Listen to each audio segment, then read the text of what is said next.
Reaction is former 2020 Republican presidential candidate Vivek Ramaswamy. Let's get your reaction to the polls. I've always said, Vivek, that Donald Trump defies all conventional political gravity because as the harder they attack him, and people can see how are witnessing right before their eyes the unfairness unfolding in that courtroom in New York.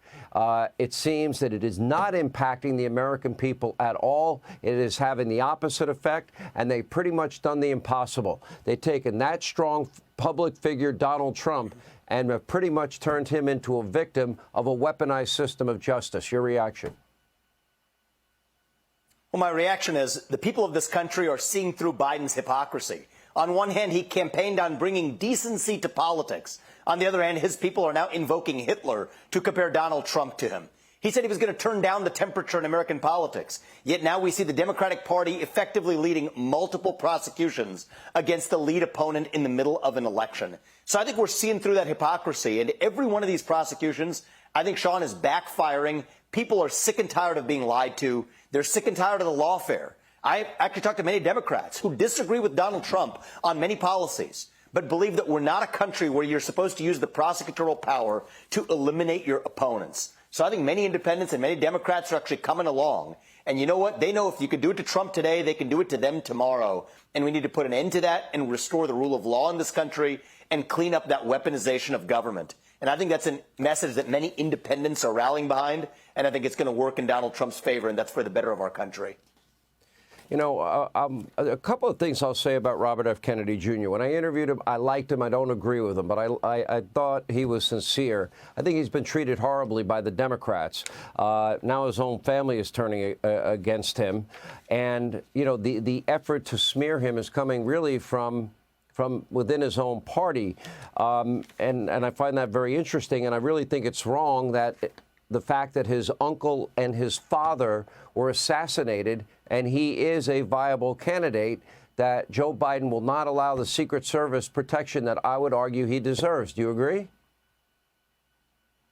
Look, I agree with that. And I also agree with the Democratic Party effectively not tolerating any dissent. He actually started as a Democrat, ended up running as an independent. I disagree with him on a lot of things when it comes to policy, from Second Amendment rights to climate change policies. We disagree on the substance of a lot of things. But I respect somebody who can still call out that weaponization of government and stand for free speech and open debate in this country. And there's something not only Robert F. Kennedy, but many independents in this country stand for. I think we need two sets of mass deportations in this country, Sean. And Donald Trump stands for both of them. One is the mass deportation of illegals who are in this country. We need to deport millions of them. But we also need to deport millions of federal bureaucrats out of that Washington, D.C. bureaucracy. And I think there's one candidate who's positioned to deliver that. That's Donald Trump. And I think that we can make sure as a country that that second term is even more successful than the successful first term. That's where I think we're headed. I'm hopeful for a landslide victory that unites this country, and that's what we need to fight for. It looks like Kennedy, I think, has a good shot in getting on the ballot in all 50 states. But he supported Bernie Sanders' climate plan to curb fossil fuel extraction, Obama's decision to cancel a fossil fuel auction, hashtag keep it in the ground, a common theme of his, or the decision to ban fossil fuel extraction in San Francisco and Maryland's ban on fracking, et cetera, calling the NRA a terror group, supporting the Paris Climate Agreement that classifies China and India as developing nations. He supports affirmative action. He wants, for example, he believes in this reimagining the police, incentivizing them, et cetera, and, you know, once called Louis Farrakhan a truly great partner. He seems to take on all of the radical positions of the new Green Deal Democrats. However, why has he been treated so poorly by his fellow Democrats? Well, as I said, Sean, I disagree with RFK Jr. on a lot of subjects. I think I would not vote for him for U.S. president for all range of policy disagreements. That being said, I think he's speaking the truth on certain hard subjects that the Democratic Party views as untouchable third rails, from the reality of COVID policies in this country to government tech censorship. But the reality is there's one right answer to that question.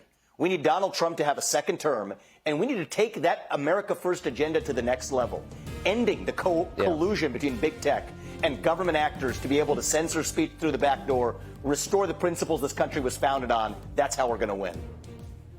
All right, Vivek Ramaswamy, as always, thank you. Hey, Sean Hannity here. Hey, click here to subscribe to Fox News YouTube page and catch our hottest interviews and most compelling analysis. You will not get it anywhere else.